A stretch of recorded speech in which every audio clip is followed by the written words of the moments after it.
Hey Guitar Geeks, Guitar Guts back with a quick setup video for Paul Reed Smith SE guitars. If you already know how to set your guitar up and you simply forgot the measurements, here they are real quick.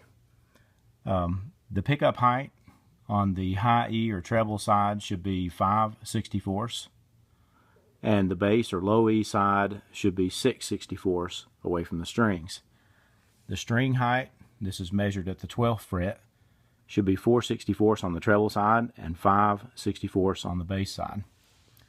The neck relief checked at the 8th fret should be 10 thousandths. That's less than 1/64. If you don't know what we're talking about, or you need a little more information to set up your guitar, if you'll stick with me here, I'll show you how to set each one of those individually.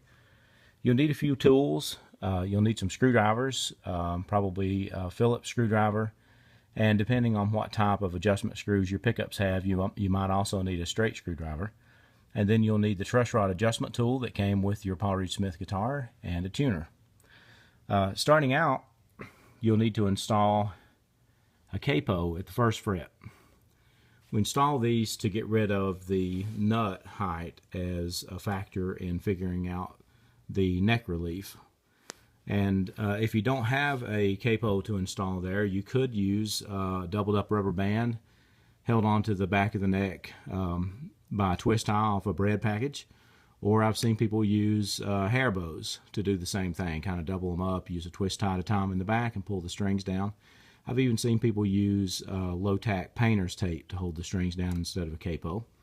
But you'll need to have the strings held down at the 1st fret here, and then at the other end of the fretboard, you're going to be holding the frets down yourself, acting as a second capo basically at the other end of the fretboard here.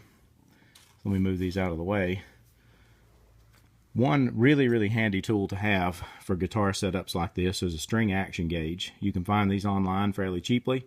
They have a lot of useful scales on them, and on the back they've got a conversion table for inches in decimals and fractions, and also millimeters. But on the front are the scales that you'll find most useful for guitar setups, and that's the scale on the left hand side here, which is measured in 64ths. And the neat thing about these little rulers is they have the 64th scale on both sides, so you can use it left-handed or right-handed. That comes in handy when you're trying to measure something in a corner and the rest of the ruler would get in your way if you could only turn it in one direction. On the bottom is the other useful scale, and this is the one we'll use to check neck relief, and that's measured in thousandths down here at the bottom. Runs all the way from 10 thousandths on up. And that's what we're going to be using to check the relief on this guitar neck. So in order to check that, you'll simply hold down on the last fret down here with your finger, and then remember that the capo has the 1st fret held down, and then you'll come down to the 8th fret and measure the distance between the bottom of the string and the top of the fret. That's what you're measuring there. And you'll repeat that again on the treble side, the high E side. Measure between the bottom of the string and the top of the fret, and you should see somewhere around 10 thousandths. You can have it a little less or a little over that. It's up to you, but the factory suggestion from Paul Reed Smith is 10 thousandths right there. If you don't have one of the little setup rulers to show you thousandths or 64ths, you could use something that I've used in a pinch. If you notice on a set of 10 strings, and you can find this gauge or close to it in some other sets, the 10 gauge string is 10 thousandths of an inch. So if you've got a little piece of a string that you've cut off your guitar when you were tuning it up with new strings, you always have a little section left over. If you've got that laying around, that's exactly the distance between the bottom of the string and the top of the fret that you need to leave for neck relief.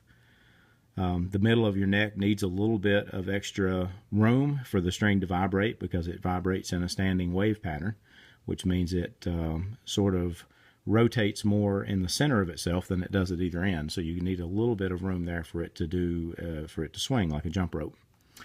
Once you get the neck relief read, You might need to use your truss rod wrench to either tighten it by turning it, if you're looking at the neck, from the neck down toward the body in this direction. You would turn it clockwise to tighten the truss rod and give yourself a little less relief, make the space less, or loosen it by turning it counterclockwise to give yourself a little bit more space between the strings and the frets. So that's the neck relief. Moving on down, the next thing to set would be the string height, and you'll do that down here at the bottom of the fretboard. Remember though, that you'll need to remove the capo for this, or your strings will be lower than they will be when you're playing them.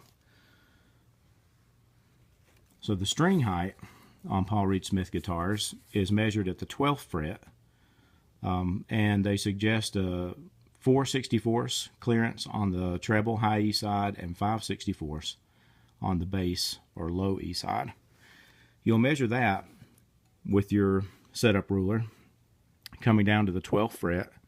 Simply set your ruler behind the string where you can see the ruler underneath and look for 4/64 clearance underneath that string.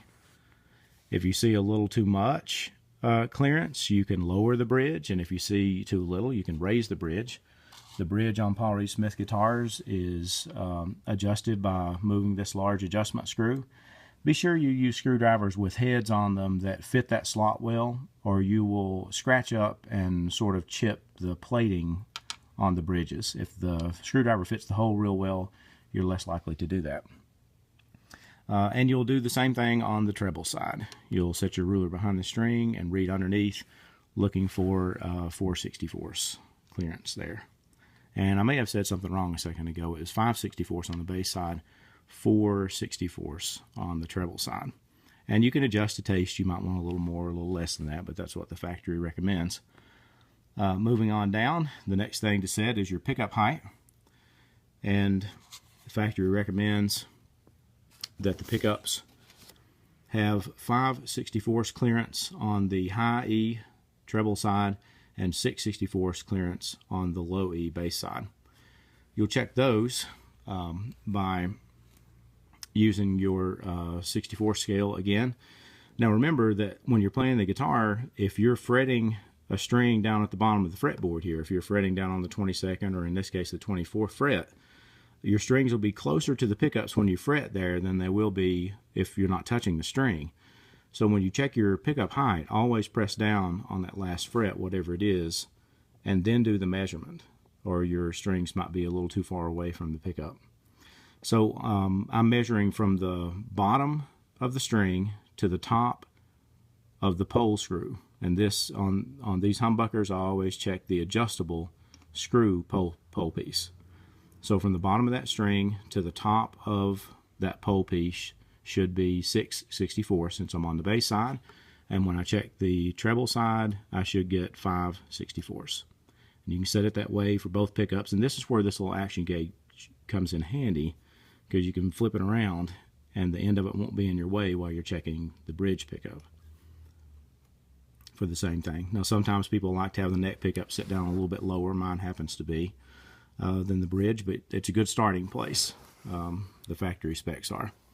If you don't happen to have a string action gauge, if you don't want to buy one of these, it just so happens that a nickel is about 4/64, and you can kind of guesstimate a little more than that or a little less than that, and save yourself a little trouble buying one of these if you don't want one or if you don't do setups very often. You can use a nickel, and that's about 6/64. It's a little bit less than that, but it's close. And that should give you a good guide to go by. Well, that's about all there is to know on these guitars. They're really easy to set up and really easy to maintain.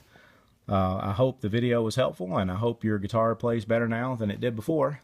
Let us know what you think in the comments. Don't forget to hit the like button if you found the video helpful. Thanks for watching.